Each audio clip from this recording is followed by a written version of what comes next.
কবিতার নাম ভাটার টান।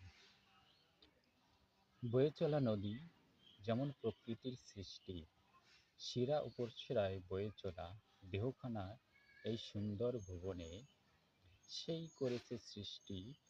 ধরিত্রী মাতার বুক চিরে প্রবহমান ধারায় বয়ে চলে অসংখ্য জালের মতো তার ছড়িয়ে পড়া, শাখা থেকে প্রশাখা, কখনো কখনো খরস্রোতা, কখনো আবার স্রোতহীন, মজে যাওয়া ডোবার মতো। মাঝে মাঝে তার ঝড়-জাগা বয়সের ভারে, সংস্কারের অভাবে যৌবনকালে দাপিয়ে চলা, যৌবন আসা জোয়ারের জলে দুই পাড়ে আছড়ে পড়ে।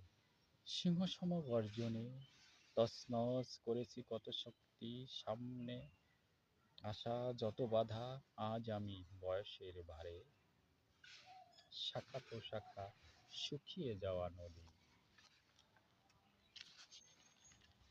আমার চলার পথে শাখা প্রশাখায় বালু জমে একটু একটু জাগছে জ্বর। এখন এই নদীতে যতটা জোয়ার আসে আগের মতো থাকে না আর সেই জোয়ারের বেগ। চর জাগা শাখা প্রশাখাতে যতটুকু আসে জল চুইয়ে চুইয়ে, তাতে নদী আর ওঠে না ফুলে ফেঁপে।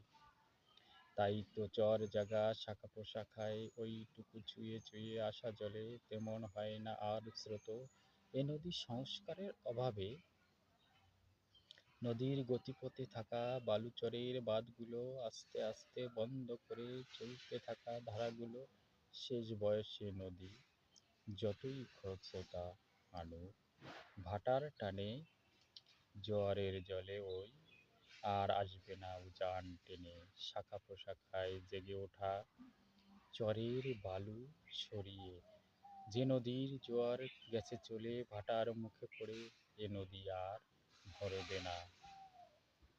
নতুন করে জোয়ারের জলে ডাক দিয়েছে হে মহাসিন্ধু তাকে, শাখা প্রশাখা শেষের দিনে বালুচরের ভরাট করে যেতে হবে ভাটার টানে।